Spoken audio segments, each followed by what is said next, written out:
श्रीगुरुभ्यो नमः। हरिः ओम्।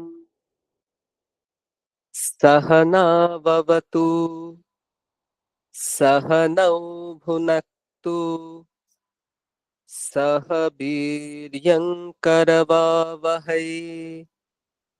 तेजस्विनावधीतमस्तु मा विद्विषावहै।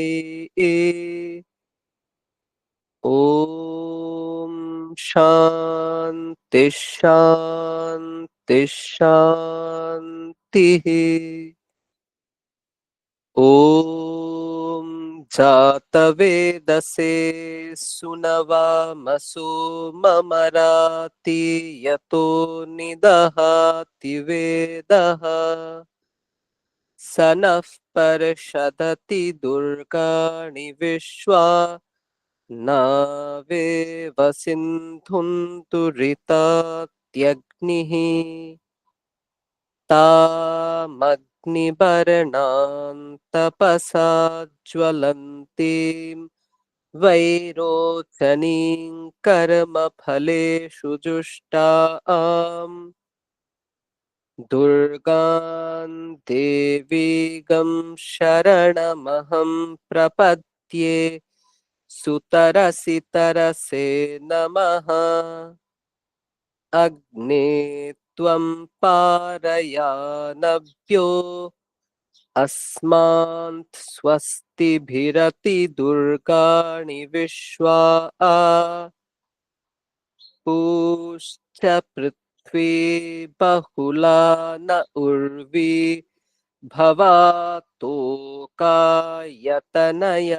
यशंयोः विश्वानिनो दुर्गः जातवेदः सिन्धुन्ननावा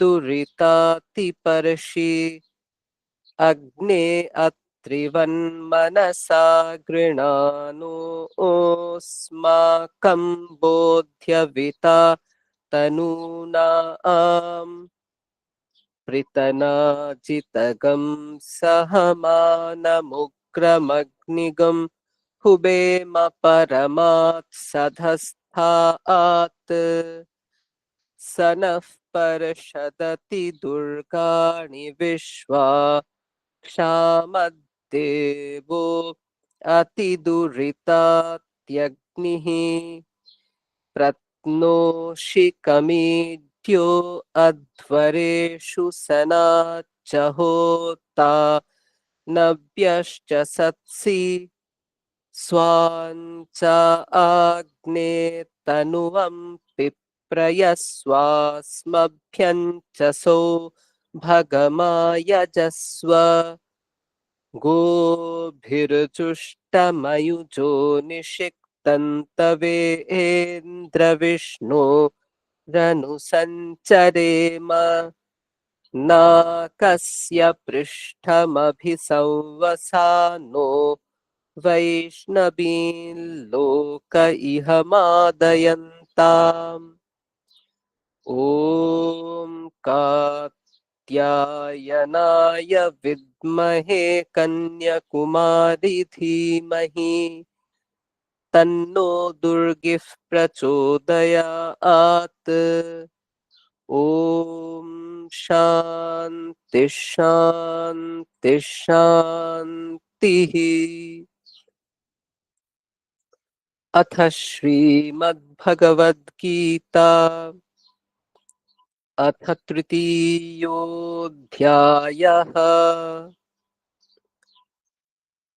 ये मे मतमिदं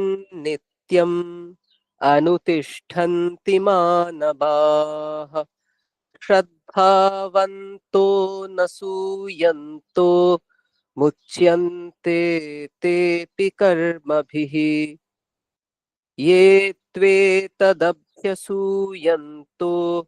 नानुतिष्ठन्ति मे मतम् सर्वज्ञानविमूढांस्तान् विद्धि नष्टान चेतसः सदृशं चेष्टते स्वस्याः प्रकृतेर्ज्ञानवानपि प्रकृतिं यान्ति भूतानि निग्रहः किं करिष्यति इन्द्रियस्येन्द्रियस्यार्थे रागद्वेषौ व्यवस्थितौ तयोर्न वशमागच्छेत् तौ ह्यस्य परिपन्थिनौ श्रेयान् स्वधर्मो विगुणः परधर्मात् स्वनुष्ठितात् स्वधर्मे निधनं श्रेयः परधर्मो भयावहः अर्जुन उवाच अथ केन प्रयुक्तोऽयं पापं चरति पूरुषः अनिच्छन्नपि वार्ष्णेय बलादिव नियोजितः श्रीभगवानुवाच काम एष क्रोध एष रजो गुणसमुद्भवः महाशनो महापाप्मा विद्येनमिह वैरिणम् धूमेनाव्रियते वह्निः यथादर्शो मलेन च यथोल्बेनावृतो गर्भः तथा तेनेदमावृतम् आवृतं ज्ञानमेतेन ज्ञानिनो नित्यवैरिणा कामरूपेण कौन्तेय दुष्पूरेणानलेन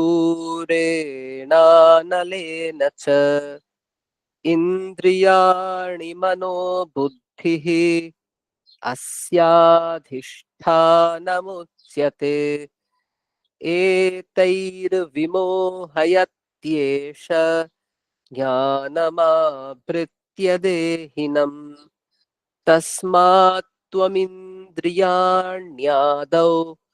नियम्य भरतर्षभ पाप्मानं प्रजहिह्येनं ज्ञानविज्ञाननाशनम् इन्द्रियाणि पराण्याहुः इन्द्रियेभ्यः परं मनः मनसस्तु परा बुद्धिः यो बुद्धेः परतस्तु सः एवं बुद्धेः परं बुद्ध्वा संस्तभ्यात्मानमात्मना जहि शत्रुं महाबाहो कामरूपं दुरासदम् ॐ तत्सदिति श्रीमद्भगवद्गीतासु उपनिषत्सु ब्रह्मविद्यायां योगशास्त्रे श्रीकृष्णार्जुनसंवादे कर्मयोगो नाम तृतीयोऽध्यायः।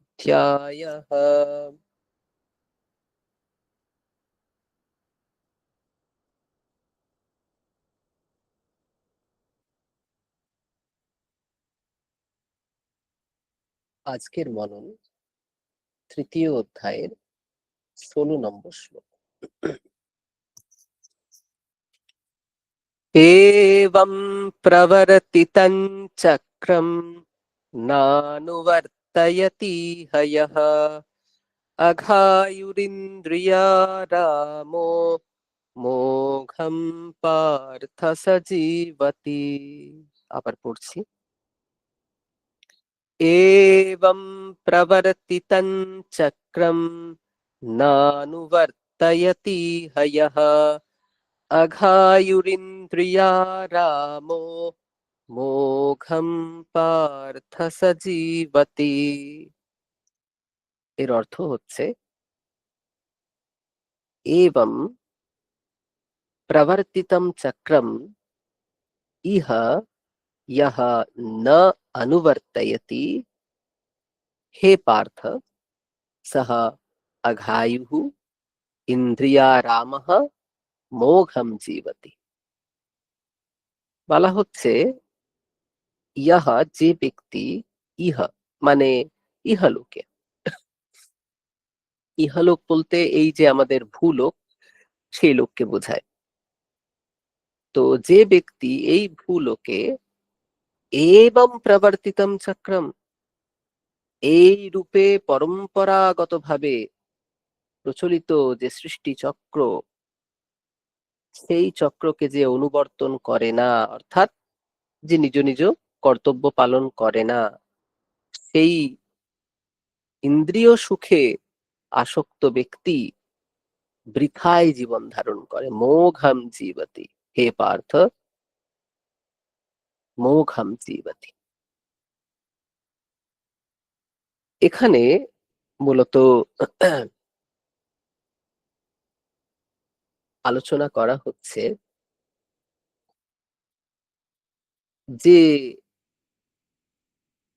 চক্রের কথা এখানে বলা হচ্ছে, সেই চক্র হচ্ছে, আমরা বলতে পারি সৃষ্টি চক্র বললাম, জগৎ চক্র। জগৎ চক্র কেমন না, ঈশ্বরের দ্বারা বেদ এবং যজ্ঞের দ্বারা যে জগৎ চক্র প্রবর্তিত হয়েছে। যখন প্রজাপতি প্রজা সৃষ্টি করেই তার সাথে সাথে যজ্ঞকে সৃষ্টি করলেন এবং বললেন অনেন প্রসবিষ্যধ্বম এষা বোস্তুষ্ট কামধুক। এই যজ্ঞের মাধ্যমে তোমরা ইষ্ট সাধন করো, ঠিক আছে? অনেন প্রসবিষ্যধ্বম, এবং এটাই তোমাদের একদম কামধেনুর মতো। কারো যদি কোনো ইষ্ট কামনা বাসনা কিছু থাকে, সেইগুলোর জন্য এই যজ্ঞ আচরণ করতে হবে। এবং তারপরে কি বলা হয়েছিল মনে আছে? দেবান ভাবয়তানেনা তে দেবা ভাবয়ন্তু বাহ পরস্পরম ভাবয়ন্তঃ শ্রেয়ঃ পরমাবাপ্স্যথ। এবং দেবতাদের আহ বলিয়ান করতে হবে, তাদেরকে হবি প্রদানের মাধ্যমে, এবং তারপরে তারা আমাদের অভীষ্ট বস্তু প্রদান করবেন। এইরকম পরস্পর পরস্পরের কল্যাণ সাধন করা, উন্নতি সাধন করা এই যজ্ঞের মাধ্যমে সম্ভব হবে। এবং সেখানে আরো বলা হলো যে যদি যজ্ঞ না করা হয় এবং যজ্ঞ না করে শুধুমাত্র কেউ নিজের জন্য অন্ন পাক করে, তাহলে সে পাপী হবে, এতদূর অব্দি বলা হয়েছে, ঠিক আছে? তো এই যে এতক্ষণ ধরে যে আলোচনাটা চলছিল, যজ্ঞের বিষয়ে আলোচনাটা চলছিল, ঠিক আছে? এই এই যে ঈশ্বর এবং বেদের দ্বারা প্রবর্তিত, ঈশ্বর যেটা বেদ এবং যজ্ঞের মাধ্যমে যে জগৎচক্র প্রবর্তিত করেছেন, তো যে ব্যক্তি এই জগৎচক্রকে না অনুবর্তায়তি, ঠিক আছে? না অনুবর্তায়তি মানে যে এটা পালন করে না। তাহলে কি সবাইকে পালন করতে হবে? শঙ্করাচার্য বলছেন না, কর্মাণি অধিকৃত হাসান, যাদের কর্মে অধিকার আছে, সন্ন্যাসীদেরও এই যোগ্য কর্ম করে যেতে হবে ইষ্ট বিষয় প্রাপ্তির জন্য, তা কিন্তু নয়। যাদের কর্মে অধিকার আছে, মানে যাদের কর্তৃত্ব ভোক্তৃত্ব বুদ্ধি আছে, কর্মফল লাভের বাসনা আছে, তারা এই সকল কর্মে প্রবৃত্ত হবে। আমার কোনো বাসনাই নেই, আমি কেন শুধু শুধু যজ্ঞে প্রবৃত্ত হব, ঠিক আছে? তো যিনি সন্ন্যাসী, যার বাসনা চলে গেছে, যিনি বৈরাগ্য অর্জন করতে পেরেছেন, তিনি তো কর্মসমূহে প্রবৃত্ত হবেন না, তিনি ব্রহ্ম লাভের জন্য চেষ্টা করবেন। তাই বলা হচ্ছে যারা কর্মে অধিকৃত, অর্থাৎ কর্মে যাদের অধিকার আছে, কর্ম যাদের করা উচিত, তারা যদি এই জগৎচক্রকে অনুবর্তন না করে, পালন না করে, তাহলে তার সম্পূর্ণ জীবনই পাপময় হবে। আঘায়ুহু, আঘম মানে পাপম, সেই পাপী পাপী মানে পাপ ই তার জীবনময় থাকে, এবং ইন্দ্রিয়া রামাইহি, ইন্দ্রিয়া রামহ মানে ইন্দ্রিয়গুলোর মাধ্যমে আরাম অর্জন করা। ঠিক আছে, কিভাবে হয় সেটা বিষয় ভোগের মাধ্যমে।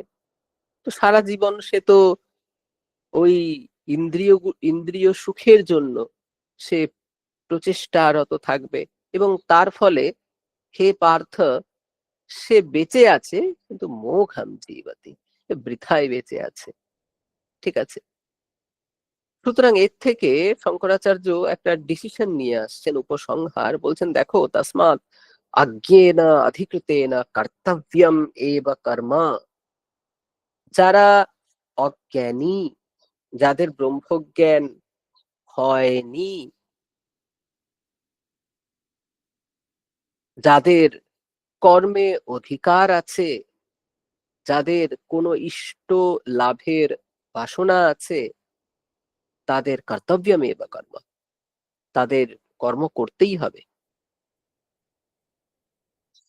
এবারে কেউ যদি বলে, না আমি তো একটু আত্মজ্ঞান চাইছি, আমি তাহলে ওদিকে যাই, বলছে না না, আত্মজ্ঞান নিষ্ঠা যোগ্যতা প্রাপ্তেः তাদर्थ्येन कर्मयोगानुष्ठानम्, प्राक् आत्मज्ञान निष्ठा योग्यता प्राप्तेः तादर्थ्येन कर्मयोगानुष्ठानम् अधिकृतेन अनात्मज्ञेन कर्तव्यम् एव इत्येतत् न कर्मणा मनारम्भात् इत्यतः आरभ्य शरीरयात्रापि च तेन प्रसिद्ध्येद कर्मणः इत्येवम् अन्तेन प्रतिपाद्य यज्ञार्थात् कर्मणोऽन्यत्र इत्यादिना मोघं पार्थ सजीवति इत्येवम् अन्तेनापि ग्रन्थेन प्रासंगिकम् अधिकृतस्य अनात्मविदः कर्मानुष्ठाने बहु कारणमुक्तम् तदकरणे च दोष संकीर्तनम कृतम।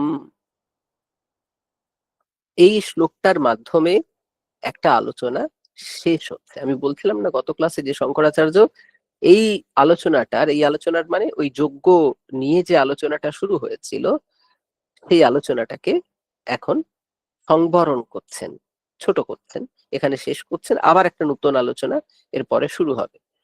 তো এখানে কি বলছেন, এখানে বলছেন যে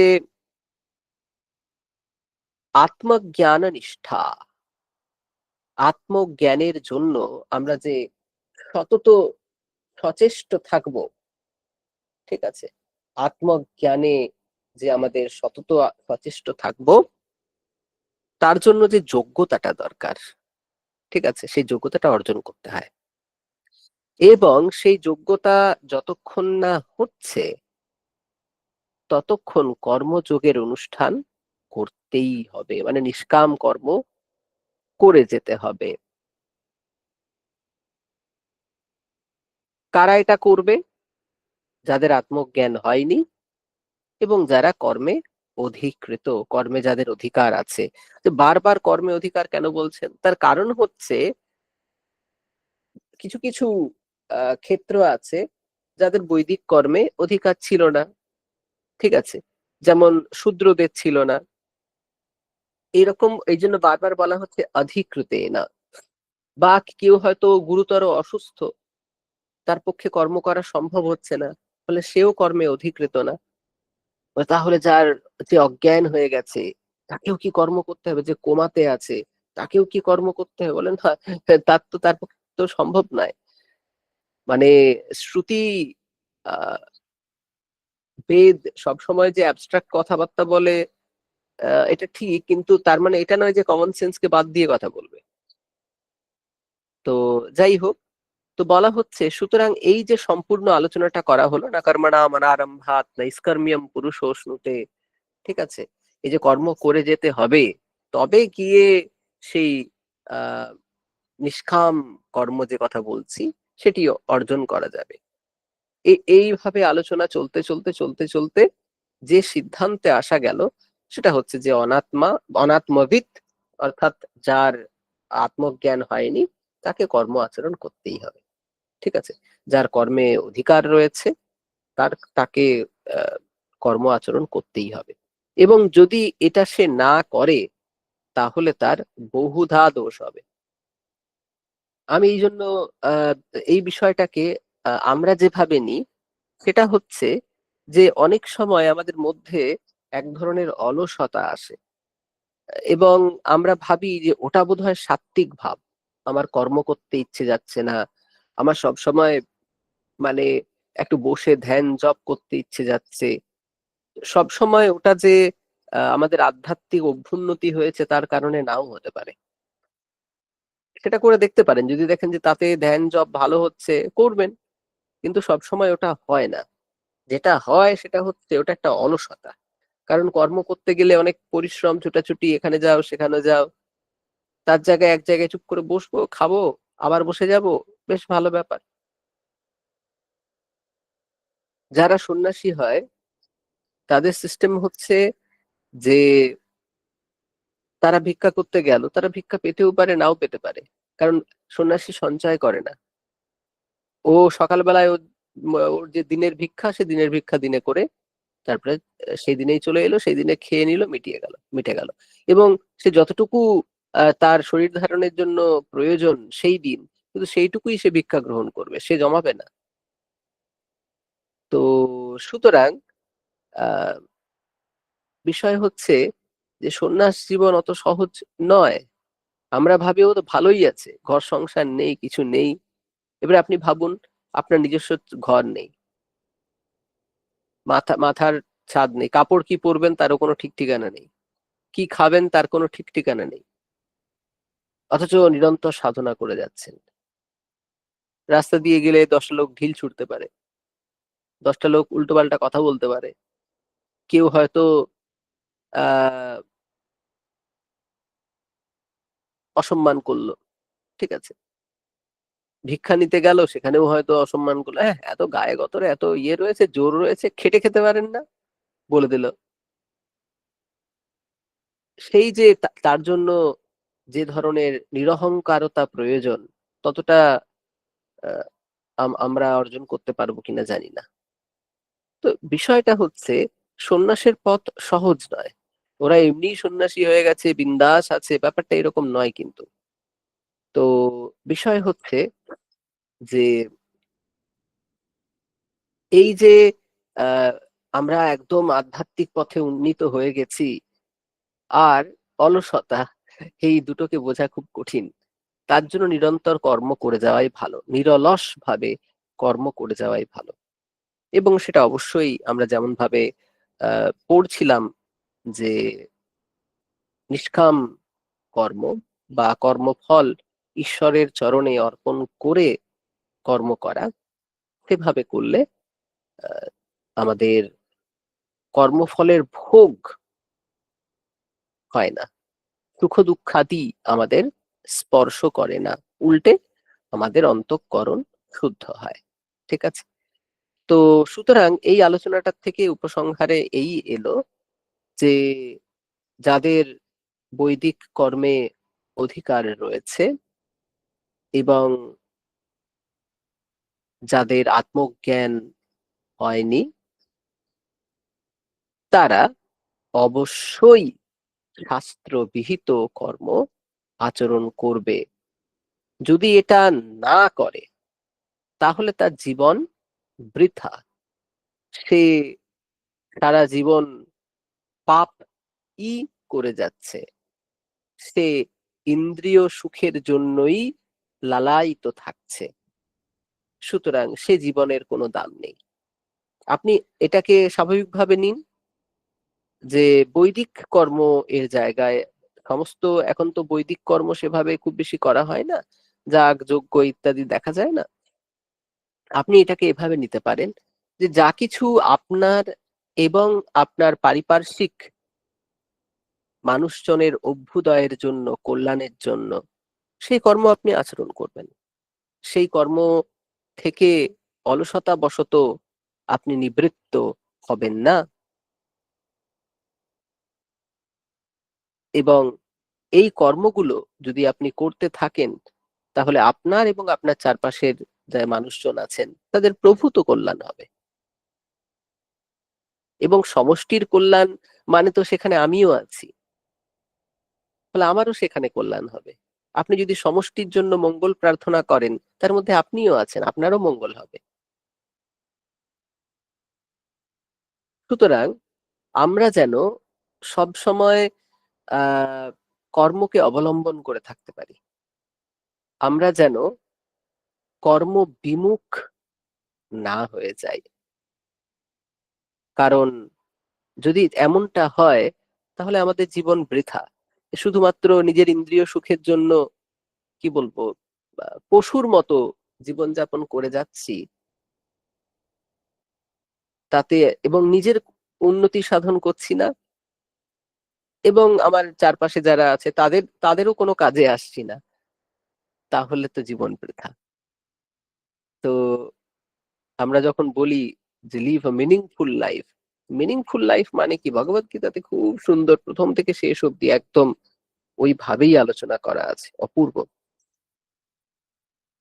বেশ, আমাদের জীবন মিনিংফুল হোক, আমাদের জীবন ঈশ্বরমুখী হোক, আমাদের জীবন কর্মময় হোক, সাফল্যময় হোক, শান্তিপূর্ণ হোক। কারণ আমি সবসময় শেষে একটা শব্দ যুক্ত করি, সেটা হচ্ছে আহ প্রশান্তি খুব দরকার। কারণ আপনি কত টাকা রোজগার করলেন, কত বড় বাড়িতে আছেন, এবং আহ আপনাকে কতজন সম্মান করে না করে, তার থেকেও বেশি গুরুত্ব হচ্ছে আপনি শান্তিতে আছেন কিনা। এবং এই যে শান্তি, যে ব্যাপারটার বলছি, এই শান্তিটা অর্জন করতে হয়। অর্জন করতে হয় মানে এক ধরনের মাইন্ডসেট লাগে এই শান্তিটাকে অর্জন করার জন্য। ঠিক আছে, এবং এই শান্তি আপনি, আপনার কাছে টাকা না থাকলেও আপনি এই শান্তিটা পাবেন, আপনার কাছে টাকা থাকলেও এই শান্তিটা পাবেন। তার কারণ হচ্ছে এই শান্তিটাই হচ্ছে আপনার নেচার।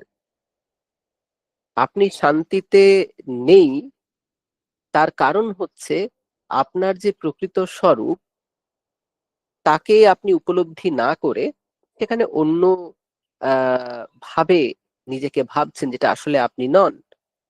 তো এই জন্য প্রশান্তি, এই জায়গাটা খুব জরুরি।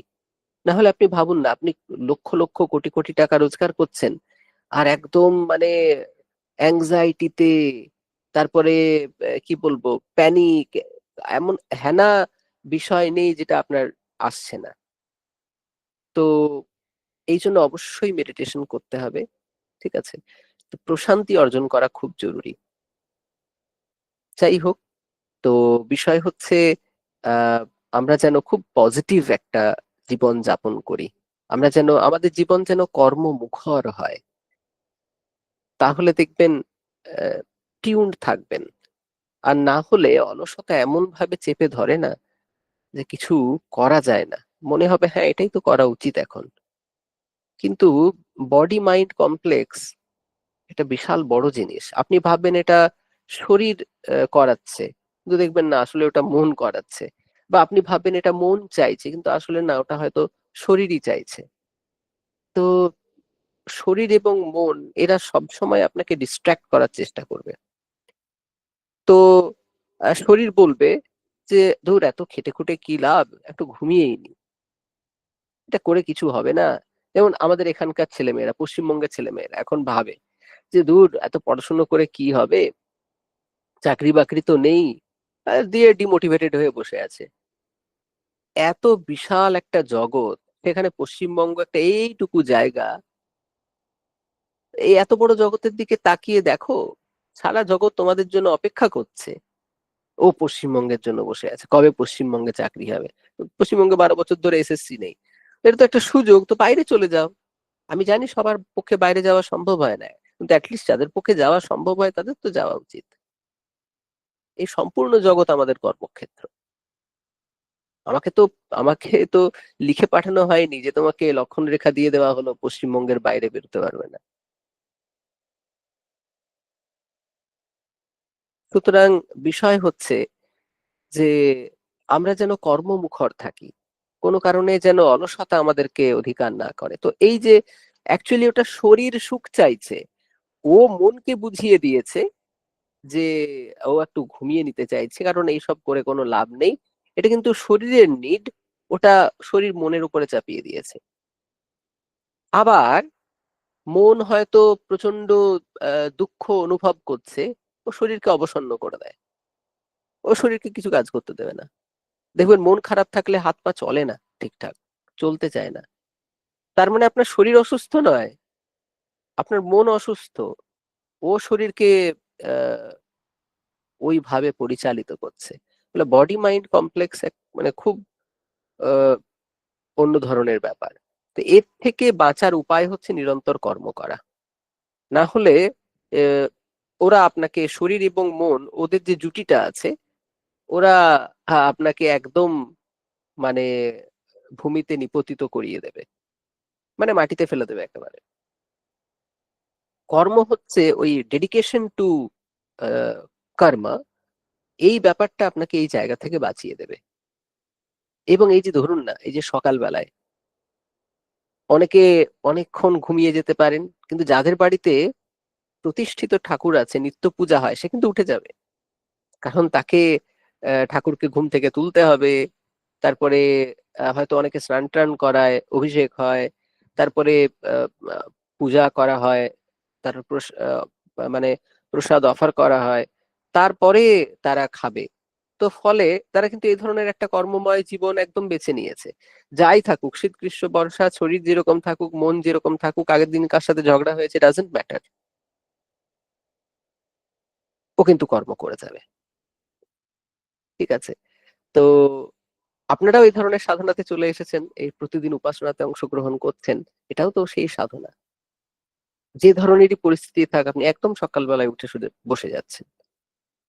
তো বিষয় হচ্ছে এটা যে আমরা যদি ঈশ্বরে কর্মের ফল অর্পণ করে আমরা যদি কর্ম করতে থাকি, আমাদের জীবন যদি কর্মমুখর হয়, আমরা যদি অলসতাকে প্রশ্রয় না দিই, আমাদের জীবন স্বাভাবিকভাবেই সুন্দর হবে। তো আমাদের জীবন খুব সুন্দর হোক, আর দীর্ঘায়িত করছি না। এরপরে আপনারা প্রাত্যহিক ধ্যান, জপ, শরীরচর্চা ইত্যাদির মাধ্যমে আজকের সুন্দর দিন শুরু করুন। সকলকে সুপ্রভাত।